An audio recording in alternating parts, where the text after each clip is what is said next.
Shouldn't take too long. Let's try not to break anything. Cock. I dropped that.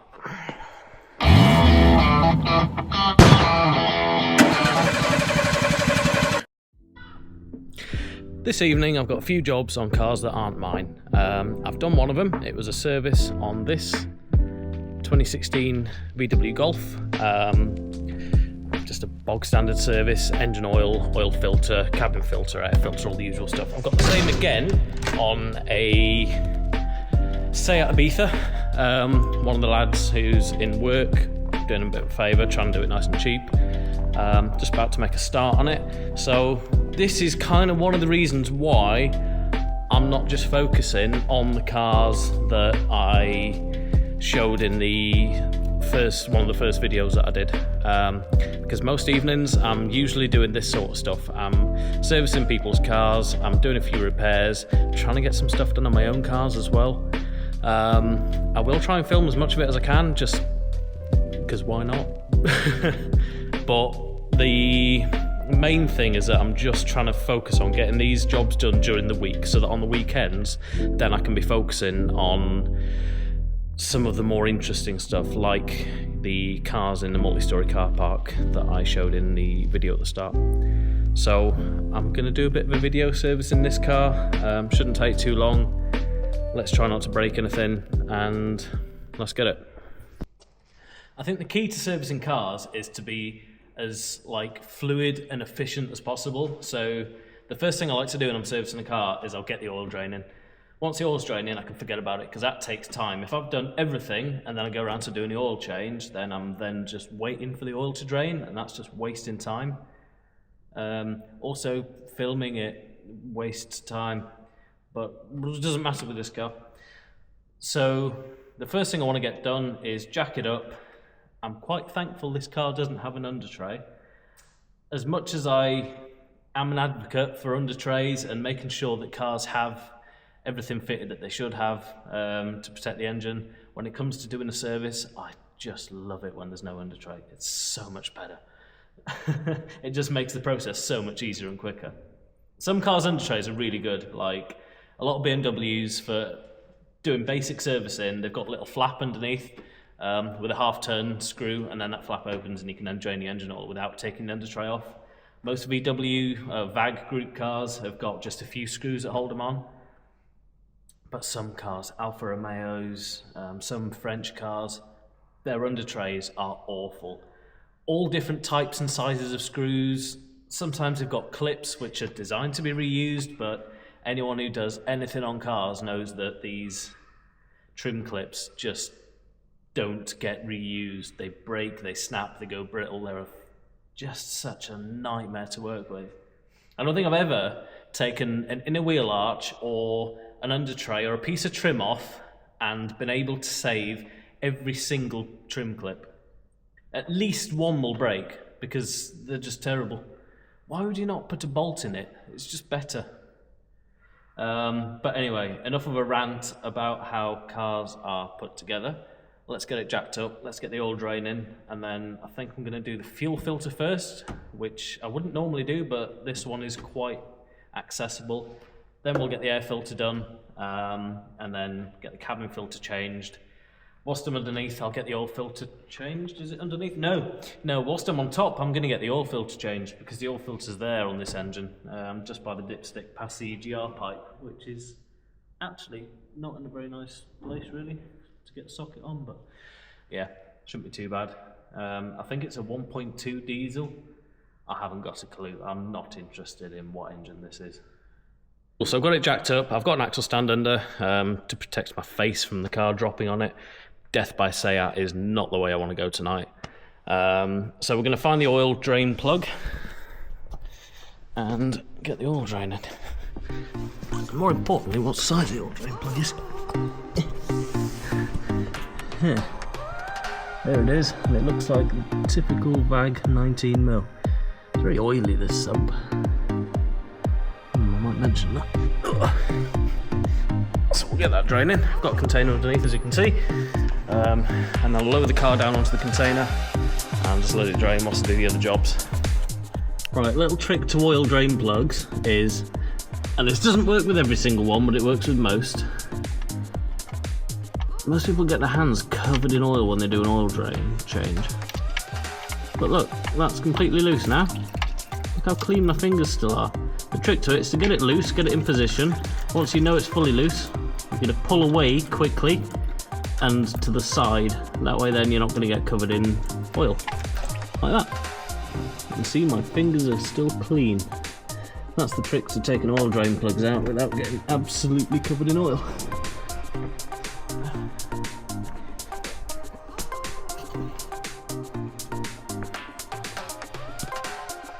Cool, so now the car's down, the oil's draining. I'm going to do the fuel filter next and then I'll do the oil filter. It's also a good reason to be doing the oil filter whilst the oil's draining, because sometimes when you unloosen these canisters, the oil that's contained within them can then drip out. It's kind of held in with a bit of a vacuum. Another trick when the oil's draining as well, just to help it speed up a bit, is to take the dipstick out and take the oil filler cap off. Again, vacuum holds it in. Also, I like to leave this out as soon as the oil's draining to remind myself that there's no oil in the engine. Because if somebody distracts me or I go away or for whatever reason I forget, then this is a really good reminder, having the dipstick up in the air like that, that there's no engine oil and it's something that you need to think about. Just another sort of quick tip there. So these fuel filter clips, I'll be honest, I hadn't seen before, but I think I've figured them out. So you've got to push them in, squeeze the two little tabs, and then pull out, and then they release. Now, I've not seen this type before, because all the ones that I've done before have just got these clips on, and the pipe just fits straight over. So that's new. But we'll get the fuel. So the fuel filter itself is held in with 1, 2, and 3 clips, little plastic clips, and then you can pull the whole filter canister out. I would say that's been serviced before. It's got a MAN or MAN filter on there, so that's a good sign. So we'll get a new one. I've just compared it to the filter that came off, just to make sure that it's the same type. This is a Bosch filter. Nice quality, brand new. Get that fitted there in the same orientation as the one that came off. Push it down. We'll get it clipped in.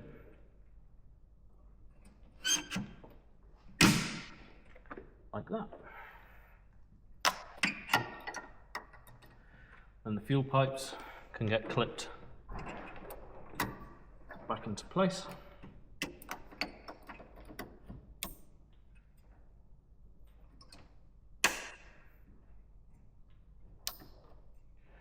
And that's it, done.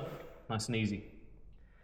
So the next job, I'm going to do the oil filter, get that off, and then I'll do the air filter. Most bag group cars tend to use the same size socket on most of their oil filter housings. Most of them are pretty good, their access is quite decent. Some are underneath, some are on top. It depends what engine you've got. So this one, access isn't too bad. Got it loosened off.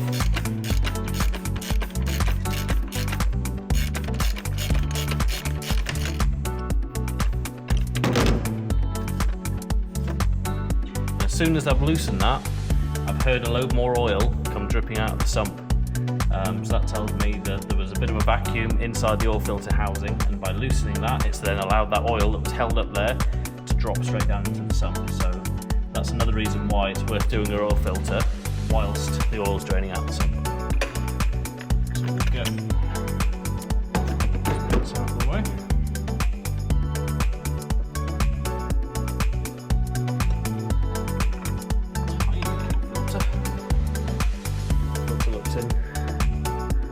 Okay condition, it's not gummed up or anything. Certainly some worse. So I've taken the oil filter housing, I've given it a good clean with some just brake cleaner, degreaser spray. So what you get in the kit, this is another Bosch filter. You get all the O-rings, because there are 3 on this one. There's the sealing ring, and there are 2 other O-rings which sit down into the oil filter housing. Don't be lazy, replace them all. This one will make it leak. These ones could cause oil pressure issues. Maybe, I don't know. I don't really know what they seal against, but I just know that you should probably change them. And if they're in the kit, then we'll get them changed, because oil and rubber do not mix. Oil makes rubber go hard and brittle and fall apart. With this one, I'm going to put a smear of oil around the edge of it just to help it release next time. You're just helping out the next person, and if that next person happens to be you, then you'll thank yourself for doing that. It just makes it so much easier to unscrew. Not so much with these. These usually just come undone, but metal canister type filters, like older style filters. So what I'm going to do is I'm going to put a smear of oil just around the rubber sealing ring here, just to make it easier to come out next time. It just makes it so much easier to remove. Not so much on these plastic housing oil filter caps, but on metal canister type filters, like old style filters, it makes it so much easier to get them off when you've got a smear of oil around that rubber ring. Plus it helps to seal as well. It allows that rubber to sort of swell up a little bit. So we'll get these other 2 O-rings fitted. To remove them, you're just going to use a flathead screwdriver and just sort of prise under them. You can use a knife and cut them off if you want. Doesn't matter, you're not going to reuse them anyway. And then the new ones just slide on. Nice and easy. Like that. And that's it. Oil filter fitted, new O-rings fitted. Looking good. So I'm going to get a little bit of oil out of this jug that I used earlier on the Golf. I'm going to dip my finger. Now I've got some on my finger, just going to smear it around the O-ring like that. This isn't a tutorial video, by the way. This is just me talking to myself while I do it. And if the camera wasn't here, people would think that I was clinically insane. But because I have a camera, I can justify me talking to myself. It's good how that worked.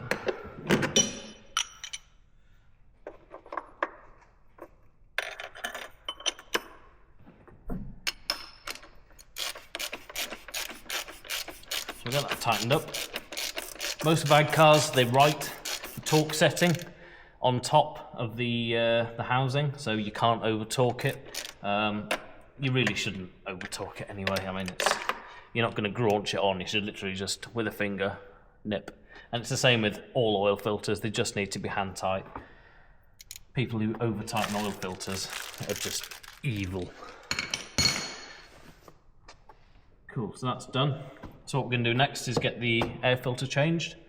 So this air filter is held on with 1, 2, 3, 4, maybe 5 screws. Little T20s. Just wind out nice and easy. They're captive, so they stay inside. They're not captive, so they don't stay inside the housing. On a lot of bag cars, they do tend to be captive and they'll just stay inside the housing, but apparently not on this one.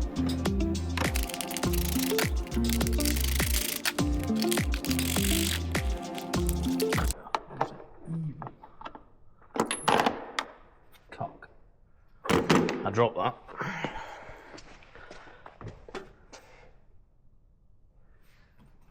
It belongs to the car now.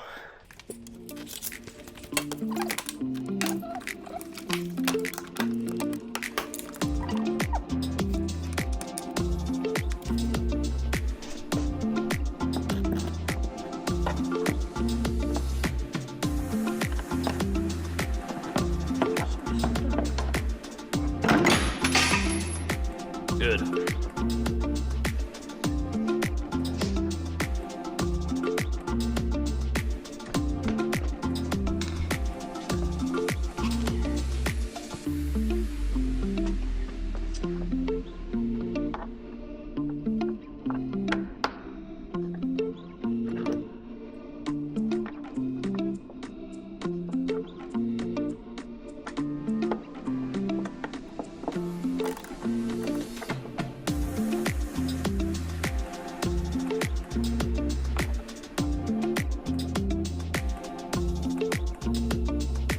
drop that.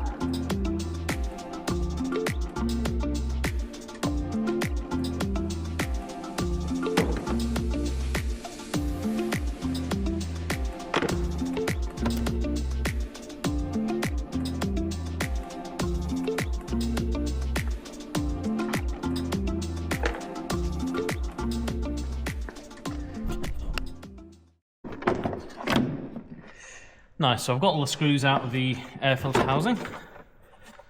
The air filter is just going to lift up. I also disconnected the MAF sensor cable. Little grey clip, you flick it up and pull the connector out. This then kind of half twists out, and that's the air filter. Doesn't look too bad, a little bit grimy, a couple of bits of leaves on it. It's a nice quality MAN filter again. So yeah, that probably didn't really need changing, but it's worth doing. So got another quite nice quality Bosch filter to go on there. So we'll get that fitted. It's got 3 sort of like locating lugs. You just have to line up. Once you've got them lined up, give it a twist to seat it into place. Get the top of the housing put back down, and that's that done.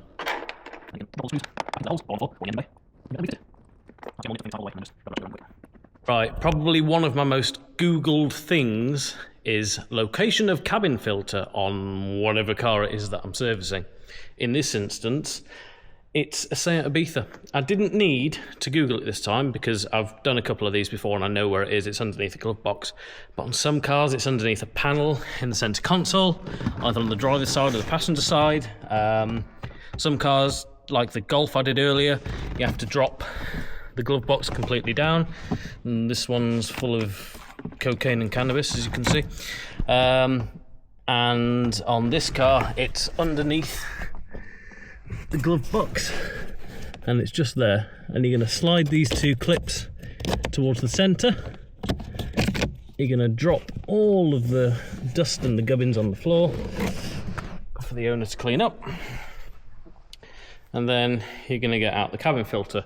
Now this is a decent quality one. It's an activated carbon one, so it's like this sort of black colour. It's supposed to be that colour. Some people seem to think it's really dirty when it's that colour. It isn't. These filters are for there to filter out pollen, and hence the name pollen filter, and they're also to filter out just sort of harmful stuff in the air, especially if you live in a city. These carbon ones are quite good for capturing smog and just yuck that's in the air. As you can see by this one, in the gaps there, the colour it's supposed to be and the colour it is. It's supposed to be sort of like a light grey colour like this. So yeah, I think this one's pretty much had it. So we'll get a nice fresh one, Bosch again, in there. Then that's the sort of bulk of the service done. All I've got to do then is sump plug back in, get the oil filled back up, and that's the service pretty much completely done on this car then. Easy.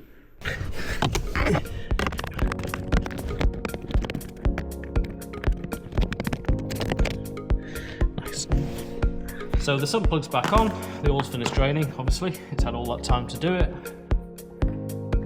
We've got some Halford Special engine oil.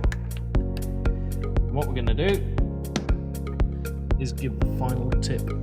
So the final sort of tip I've got for doing a service is how to pour the oil. Most people think they should pour the oil like that. That's wrong. It will just glug constantly because what you're doing is blocking the path of the air, and the air's trying to get up here whilst you're pouring it, and the air has to go through the oil to do that. That's a really bad way to pour. It's really messy. It's the same with pretty much anything. Try and pour it sideways or like this. If you pour it like this, the air is just going to fill up this area, and the air can go past the oil and start to fill up the area inside the container. I didn't explain that very well, but I promise it works. So if it comes to pouring oil or any liquid, hold the container kind of against what you think you should, like this. See how smooth it comes out? And just as a sort of case in point, if I hold it like this, you can hear it glugging.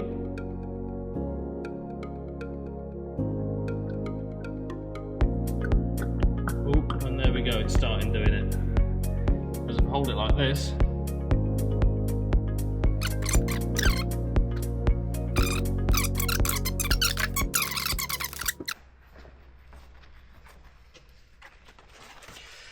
so I'm going to give the dipstick a wipe now that I can see a level on there. I'm going to dip it and check it again. I can see that it's full. So, I've changed the fuel filter on this. On diesel cars especially, they need pressure in order for the fuel injectors to work and for the engine to start pretty much. So this engine isn't going to start. I'm going to need to prime this fuel filter. There's a couple of ways you can do that. You can either get a little sort of ball, priming bowl it's called, priming bulb, and you'll put that in between the fuel pipe and the filter, and you'll pump and pump and pump to fill the fuel filter up with fuel. You can physically pour fuel in there. I don't recommend that because you can introduce contaminants. It's not a great way of doing it. The other way in this one is going to be just to put the ignition on. It's got an electric fuel pump in the tank. It will then fill this up. So ignition off and on a couple of times to cycle. It should then self-bleed. It's common rail. If it doesn't, then I'll have to crack off a few of these fuel injector pipes and just bleed the fuel system through, but it should be all right. We'll prime it, we'll get it fired up, we'll run it for a couple of minutes, turn it off, let it settle, and then we'll check the engine oil level again, top up as needed, and then that is this job done. Cool, so I've just ran the engine for about 2 minutes after bleeding the fuel system through, and it runs and starts great. Just going to check the engine oil level again. It's been sat for about 2 minutes now since I've ran it. I've lost the map, there it is. Cloth, so I'll give the engine oil dipstick a wipe. I just realised this is a 3-cylinder diesel.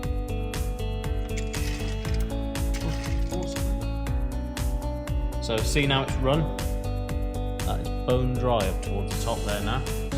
So we're going to top it up again. That's because the oil filter has taken its capacity and filled itself up. What we'll do now is we'll just fill it up again. Back up. Some people say you shouldn't fill it up to the max.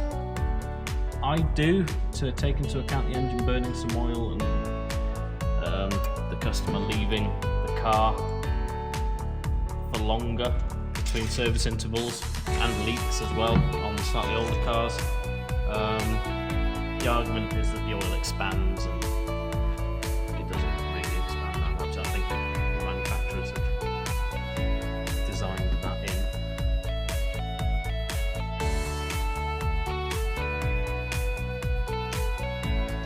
Didn't need to take the engine cover off on this car. It's just sort of force of habit. I'd pretty much always take the engine cover off on a car that I'm servicing.